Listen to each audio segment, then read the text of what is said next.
Germanton Hospital pioneers in world-class orthopedic cardiology and multi-specialty care. Top 3 in Hyderabad, top 10 in South India. Attapur, Hyderabad. Intermediate చదువుతున్న ఇద్దరు పిల్లలతో పాటు Cherlapalli railway స్టేషన్లో ఆత్మహత్య చేసుకున్న విజయశాంతి రెడ్డి కేసు ఒక కొలిక్కి వచ్చేసింది. ఈ కేసులో పూర్తిగా ఇన్వెస్టిగేషన్ కంప్లీట్ చేసి అసలు ఏం జరిగిందనేది పోలీసులు తేల్చేశారు. ఈ విషయాలన్నీ మనతో చెప్పేందుకు ప్రస్తుతం మనతో పాటు ఉన్నారు రైల్వే ఇన్స్పెక్టర్ సాయి ఈశ్వర్ గౌడ్ గారు. ఒకసారి ఆయన అడిగి అన్ని వివరాలు తెలుసుకుందాం. సార్ నమస్తే అండి. నమస్తే మేడం. సార్ అసలు చాలా సెన్సేషన్ రేపినటువంటి కేసు ఈ విజయశాంతి రెడ్డి గారిది. మొదటి నుంచి కూడా అసలు ఏం జరిగింది, ఎందుకు ఆవిడ ఆత్మహత్య చేసుకున్నారనేది అర్థం కానటువంటి పరిస్థితి ఉంది. చాలా డేస్ మీరు రకరకాలైనటువంటి ఎవిడెన్స్లన్నీ సేకరించి చాలా మందిని ఎంక్వైరీ చేసిన తర్వాత ఆ ఇన్వెస్టిగేషన్లో మీకు ఏంటి తెలిసింది సార్ ఫైనల్గా ఆమె ఒంటరితనం వల్ల, అదేవిధంగా ఉద్యోగంలో కొంత ప్రెషర్స్ వల్ల డిప్రెషన్లోనే సూసైడ్ చేసినట్టుగా అగుపిస్తుంది. ప్లస్ వాళ్ళ మదర్ తర్వాత బ్రదర్ కూడా మళ్ళీ ఒకసారి ఎంక్వైరీ చేస్తే అప్పుడప్పుడు నేను ఒంటరిగా ఉన్నా అనే భావన ఆమె వాళ్ళతో వ్యక్తపరచడం జరిగింది, మాట్లాడడం జరిగిందని చెప్పి తెలిసింది. మళ్ళీ ఒకసారి రీఎంక్వైరీ చేయగా, ప్లస్ ఈమె పనిచేసిన దగ్గర ఎవరైతే ఎంప్లాయీస్ ఉన్నారో వాళ్ళ ఫోన్స్ కూడా కొంతమంది చూసాము, డేటా కూడా కొంత రిట్రీవ్ చేసాము. ఎలాంటి అనుమానాస్పదంగా అంటే చాటింగ్ అని సంథింగ్ అటువంటి అయితే ఏం లేదు. ఓన్లీ ఆమె డిప్రెషన్ గురై సూసైడ్ చేసుకుంటూ అవుపిస్తుంది. అట్ ద సేమ్ టైం వాళ్ళ పిల్లలకి ఏ విధంగా దాన్ని అంటే వాళ్ళు ఒప్పించింది, కన్విన్స్ చేసింది అనేది మాత్రం అది మ్యాక్సిమం తెలడానికి తెలుసుకోలేకపోతున్నాం. ఎందుకంటే వీళ్ళు ఫోర్త్ పర్సన్తో ఎక్కడ షేర్ చేయలేదు, ఎక్కడ చాటింగ్లో కూడా ఎక్కడ మెసేజ్లో కానీ ఎక్కడ కానీ ఎవరితో కానీ దీని గురించి డిస్కస్ చేయలేదు. చాటింగ్స్ కానీ లేకపోతే ఫోన్లో ఉన్న మెసేజెస్ కానీ ఏమన్నా డిలీట్ అయినాయా సార్? ఏమన్నా డిలీట్ చేస్తున్నారా వాళ్ళు? ఏం డిలీట్ ఏం చేయలేదు. అంటే అది ఫోన్ అయితే ఓపెన్ కాలేదు. ఎట్ ద సేమ్ టైం అంటే ఎవరైతే మనం ఎంప్లాయీస్ కానీ వీళ్ళ మదర్ది కానీ వాళ్ళ బ్రదర్ది కానీ ఫోన్ తీసుకొని చూస్తే వాళ్ళతో పెద్ద చాటింగ్స్ కూడా ఏం లేవు. అంటే ఒకవేళ ఈమె చాట్ చేసిన అవతల వాళ్ళ ఫోన్లో రిఫ్లెక్ట్ అవుతుంది కదా, వాళ్ళ ఫోన్ వాళ్ళు రిటర్న్ చేసినా కూడా తెలిసిపోతుంది కదా. అలా ఏం లేవు. అసలు ఎవరితో అట్లా చాటింగ్ ఏం లేదు. ఏదో అనుమానాస్పద వ్యక్తి అని అదని ఇదని ఎవరి వల్ల చనిపోయారు, ఆమెను ఎవరో బెదిరించారు, ఇట్లాంటివన్నీ చాలా బయటకు వచ్చాయి. అవన్నీ రూమర్స్ అండి, ముందు నుంచి కూడా అదే అంటున్నారు. వాళ్ళ పెంపుడు కుక్క చనిపోవడం వల్ల దానికి డిప్రెషన్ గురై సూసైడ్ చేస్తున్నారు, అదొకటి అన్నారు, అది రూమరే. ప్లస్ ఎవరో ఫాలో అవుతున్నారు సంథింగ్ అన్నారు, అది కూడా ఏం లేదు. వీళ్ళు ముగ్గురు మాత్రమే వెళ్తున్నారు రైల్వే స్టేషన్ కాబట్టి వీళ్ళు వెనక ముందు ఎవరో వెళ్ళే అవకాశం ఉంటుంది కదా, అది పెద్ద రైల్వే స్టేషన్. ఫాలో అవుతున్నట్టు వీళ్ళని వెంబడించినట్టు అలా ఏం లేవండి. ఓకే, ఈమెను ఎవరో బెదిరించారని, ఇంటికి వెళ్ళి మరి ఏదో చేశారు, ఆమెను హెచ్చరించారని, అవన్నీ ఇవన్నీ అవి కూడా వచ్చాయి సార్. అట్లాంటిది ఏమన్నా మీకు ఇంటి దగ్గర చుట్టుపక్కల ఎంక్వైరీ చేసినప్పుడు? చుట్టుపక్కల కూడా ఎంక్వైరీ చేసినప్పుడు అలా ఏం లేదు, అన్ని రూమర్స్ అవన్నీ. ఫైనాన్షియల్గా ఏమన్నా లాస్ అయి ఉన్నారా సార్? ఏమైనా లాస్ అయ్యారు ఫైనాన్షియల్గా? అది తట్టుకోలేకనే ఈ ఆర్థిక పరిస్థితులు ఇబ్బందుల వల్ల ఇలా చేశారని అంటున్నారు. అలాంటిది ఏమన్నా ఉందా ఫ్యామిలీలో? నేను వాళ్ళతో మాట్లాడినప్పుడు అయితే నాకేం కనిపించలేదు. మరి మీ ఎంక్వైరీలు ఏమన్నా? లేదండి, ఫైనాన్షియల్గా ఎలాంటి ఇష్యూస్ ఏం లేవు. బ్రదర్ కానీ మదర్ కానీ వాళ్ళ హస్బెండ్ కానీ ఒకరి మీద ఒకరు డిపెండ్ అయ్యేది అనేది ఎవరిది వాళ్ళంటే వీళ్ళ వైఫ్ అండ్ హస్బెండ్ వీళ్ళిద్దరు ఎంప్లాయీసే కాబట్టి వీళ్ళకి ఆ ఇష్యూస్ లేదు. వీళ్ళకి సొంత ఇల్లు అక్కడ ఉన్నది కూడా, వీళ్ళకి కొన్ని ల్యాండ్స్ కూడా ఉన్నాయి.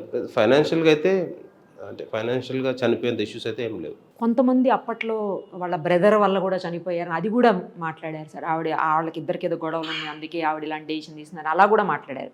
మీకేమన్నా ఎంక్వైరీలు అలా అనిపించిందా సార్? నేను కూడా ఇంటర్వ్యూ చేశాను, బట్ వాళ్ళ బ్రదర్ వాళ్ళ వైఫ్ అయితే ఈమె నేమ్ కూడా టాటూ వేసుకుని ఉన్నారు సార్. చాలా మంచిగానే ఉన్నారు. మరి ఎందుకు ఇలా వచ్చిందో అర్థం కాలేదు. వాళ్ళ బ్రదర్తో కూడా ఎలాంటి ఇష్యూస్ ఏం లేవు, అది కూడా అన్నారు ఏదో ఆస్తి తగాదా అలాంటిది ఏం లేదు, ఎవరిది వాళ్ళదే ఉంది. బాగా అఫెక్షన్ గానే ఉన్నారు ఇద్దరు, అన్న చెల్లి అందరూ బాగానే ఉన్నారు, గొడవలు ఏం లేవు. ఉన్న తల్లి కానీ ఎవరైనా చెప్పాలి కదా, ఎవ్వరు చెప్పలేదు. వాళ్ళ హస్బెండ్ కూడా చెప్పారు ఏం లేవు ఇష్యూస్, మా మధ్య గొడవలే లేవు అని చెప్పారు. ప్లస్ వాళ్ళ బామ్మడికి అట్లా కూడా ఏం ఇష్యూస్ ఏం లేవు, గొడవలు ఏం లేవు. వాళ్ళ హస్బెండ్ కూడా చెప్పాడు మా బామ్మడికి మాకు ఆస్తి తగాదాలు కానీ ఇంకా వేరే ఏమైనా గొడవలు కానీ అటువంటి ఏమీ లేవు, మేమందరం సంతోషంగానే ఉన్నామని చెప్పారు. ఇక ఫైనల్లీ కేవలం దీనివల్లే అనుకోవచ్చా సార్? అంటే డిప్రెషన్ లోన్లీనెస్ వల్లే అనుకోవచ్చా? 100% దాదాపు లోన్లీనెస్ వల్ల డిప్రెషన్ గురై సూసైడ్ చేసిన అనిపిస్తుంది. అట్ ద సేమ్ టైం పిల్లల్ని అఫెక్షన్ బాగుండడం వల్ల ఆమె సూసైడ్ నోట్ కూడా క్లియర్గా రాసింది.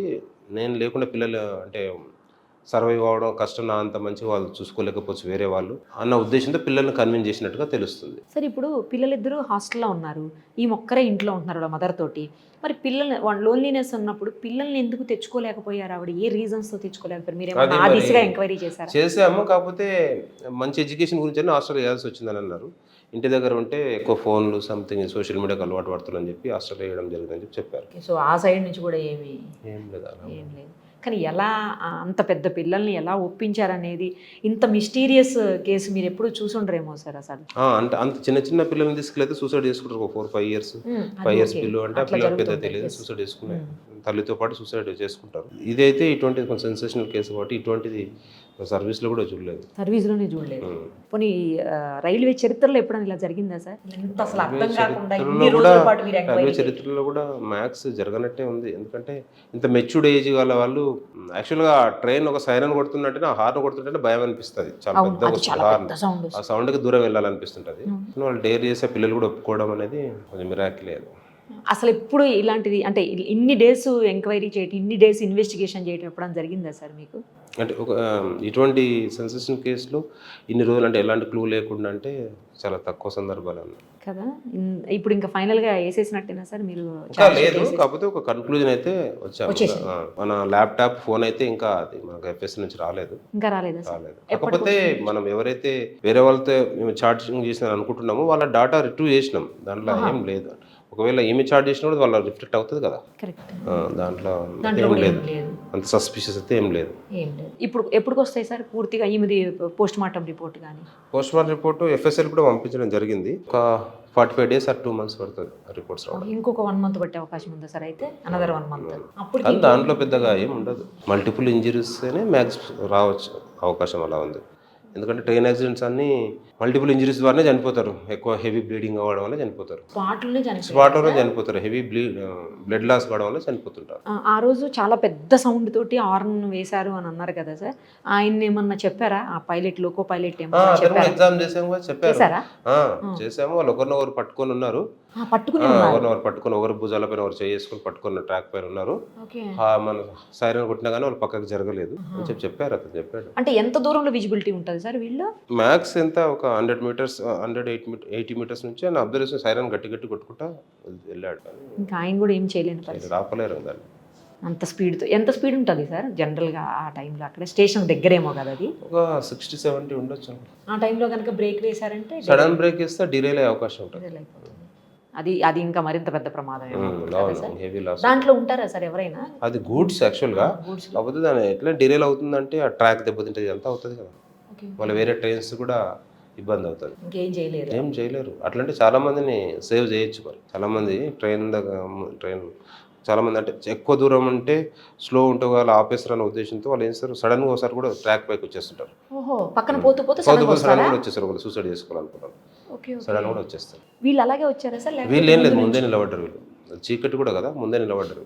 ఏ టైం సార్ ఎగ్జాక్ట్లీ 12:35 12:45 మధ్యరాత్రి, మిడ్ నైట్ లో. అందుకే చీకట్లో కనిపించకపోవచ్చు లాంగ్ నుంచి. లోకో పైలట్ అయితే ఇదే చెప్పారా సార్? ఇదే చెప్పారు. ముందు నుంచి కూడా అదే చెప్పారు. అతన్ని ఇవ్వడం వల్లనే మనకు ఇమీడియట్గా వెళ్ళాం. కొంతమంది లోకో పైలట్స్ ఇన్ఫర్మేషన్ ఇవ్వరు. అంటే కోర్టుకు వెళ్ళాల్సి వస్తుందో సంథింగ్ అన్నట్లు ఎదుర్కొని ఇవ్వరు. నెక్స్ట్ ఏదైతే ట్రైన్ అయితే వాళ్ళు చూసి అబ్జర్వ్ చేసి చెప్తుంటారు. కొన్నిసార్లు లోకో పైలట్స్ మ్యాక్స్ ఇస్తారు, కొంతమంది ఇవ్వరు. ఇందులో అయితే మీరు లోకో పైలట్ తో కూడా మాట్లాడారు. ఆయన కూడా ఫైనల్ గా క్లియర్ కట్ సూసైడే. కాబట్టి ఆ పిల్లలు ఏ విధంగా ఒప్పించనేది మాత్రం మిస్టరీ లాగా ఉంటుంది. అది అసలు ఎప్పటికీ వీడది మిస్టరీ ఏమో సార్. అది మ్యాక్స్ మీరైనా సరే, మీరైనా మేమైనా ఏమనుకుంటున్నాం, పిల్లలు ఆ ఏజ్ లో ఒప్పుకోరు కదా అన్నట్టు. అదే పాయింట్ ఇక్కడ ఒప్పుకున్నారంటే అటాచ్మెంట్ వాళ్ళకి బాగున్నట్టు, తల్లి ఏది చెప్తే అది వాళ్ళు విని ఉన్నారు. Right sir, thank you so much.